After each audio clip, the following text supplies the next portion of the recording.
Ayun. Nasabi ko na naman, parang nasabi ko naman nasabi ko na lahat. Nasa Facebook kasi hindi na mabasa ito.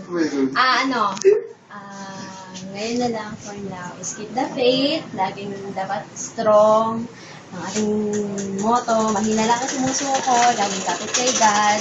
Dahil si God lang ang makakatulong sa atin. People could give us very limited sources, very limited help. Pwedeng mabigay nila yung buong buhay nila, but then hindi pa rin yun sapat para sa pagdadaanan nating lahat.